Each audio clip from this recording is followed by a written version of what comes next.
Hello, hello. Today I thought I'd talk through some general updates around my nature room and talk about some of the things that maybe I haven't covered off recently and updates on the various creatures and where they're at the moment. So let's do a little tour and see what we can find. I've got my sun beetles here, which I recently rehoused in their bigger enclosure, and they're settling in just fine. They seem a lot happier and they've got way more room to explore.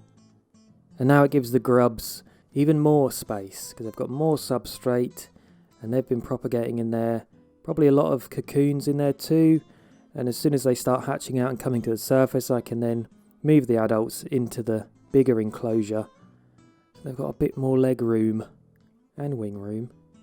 Here's Mildred, the oldest of the mantids I've got. Still seems to be going strong. I'm still waiting on her to lay another ooth. Maybe she'll pop a final one, I don't know. And then next to her we've got a slightly younger giant Asian mantis who again has laid one ooth, but I'm expecting another.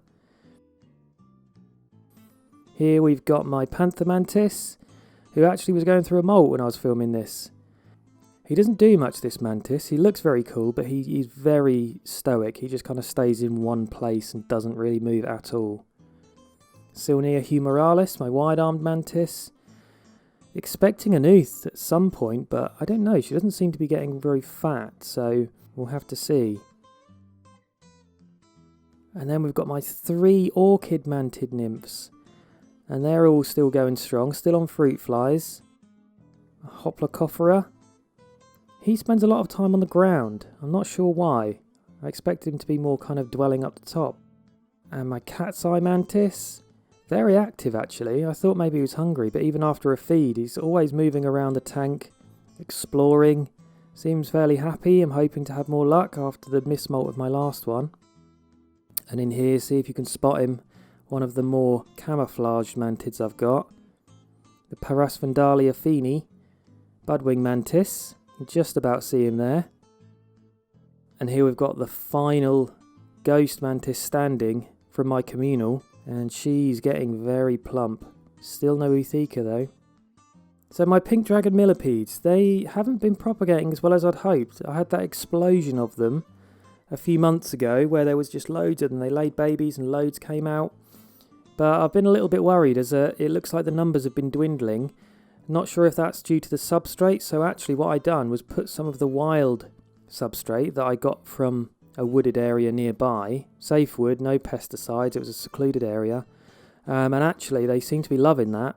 Last time I checked they were all over the top of it, so I feel like it might just be that the substrate I was using just didn't have the nutrients in it as it was store-bought, so I'm hoping to have more luck with the natural substrate. Brachypelma hamori, still growing strong. Had this one since a tiny little spiderling and now it's getting its colours and looking very hairy and like an actual tarantula now. But she's been quite happy in her little enclosure. Another few molts and we'll likely have to upgrade her to something a little bit bigger. And here we have the Gramostola Pulcra, who I rehoused a few videos back. All settled in. I'm surprised she hasn't rearranged the enclosure yet, but I know when I got her before, it did take her quite a while to kind of settle in and then start renovating things, so we'll see in time. I'm sure she'll do that, but she spends a lot of time outside. She doesn't really hide away, which I'm surprised at. I thought I wouldn't see much of her, but she's actually quite keen to come out and show off a little. And here we have my Tliltocutal albipolosus, the curly-haired tarantula. He'd hidden away for probably about 2 months. And you'll notice I'm saying the word he because he's since emerged and now he has his tibial hooks, which confirms that he's actually a male. A little bit of a shame, obviously I was hoping for a female, but he's still cute nonetheless, and I'm surprised he's already mature. I thought he had a few more molts left in him, but he's been fantastic now. He's constantly out, presumably kind of searching around for a female, and he's been webbing a lot more. So presumably he was kind of tunnelled away, conserving energy, going through his molts, ready to emerge as a randy male on the hunt to find a female and spread his genes, but I don't think he's going to have much luck. So Brunhilde is now going to be called Bruno. Yeah, he's matted up all of the substrate to give him a little wandering area, and he's so receptive when I put food in there. It's amazing, really. Even if it's kind of the other side of the tank and on the glass, you can still see him hunting away. He knows exactly where they are. I don't know how they do it. It must just be the vibrations that he can feel through the air, possibly. It is amazing just how receptive they are and how sensitive they are to movement. And here's my assassin bugs. They've been doing great. There's been quite a few now that have come through to maturity, but they're all good and healthy and eating well. They're always scuffling when you put food in there, but they do tend to share eventually. And I'm hoping to get some eggs so we can see some young appear in here too at some point. It's just whether I can keep an area of this tank moist enough for them to lay their eggs and have them hatch successfully. Damon Medius, the tailless whip scorpions. They've been doing well too. Definitely grown since I put them in here. There's two that I often see wandering around.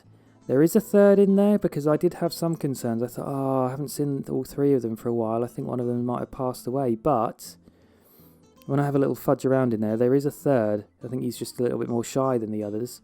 And these surprise me because you'll even see them at the front of the tank, which I didn't expect. I honestly thought that I just wouldn't really see them. They'd just be hidden away in the crevices in the darkness. But you can often see one right at the front, even when it's light, which is great because they're so cool to watch. And they're, again, just amazing hunters. You'll see them be attracted to any sort of prey item that goes in there, and the feelers will suddenly perk up and they'll hunt them down. And I'll definitely have to get some videos of these guys when they're on the hunt because they are really cool to watch.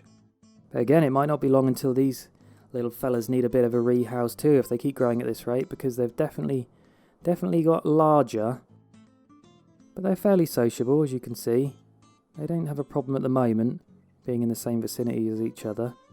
A bit worried when they get bigger they might get more defensive towards each other, but that's a bridge we'll cross when it comes to it. And then we've got my Lasius niger colony as well, which has been doing good. You can hopefully see there we've got tons of ants.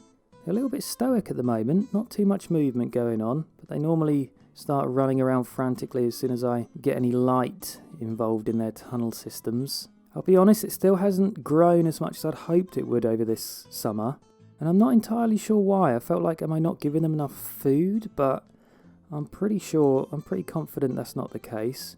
They're still going though nonetheless, so no worries. And then we've got my elusive Asian forest scorpion, Mr. Snips.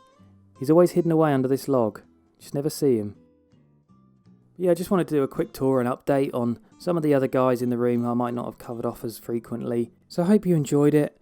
I usually post videos once a week, so consider subscribing if you like this kind of content.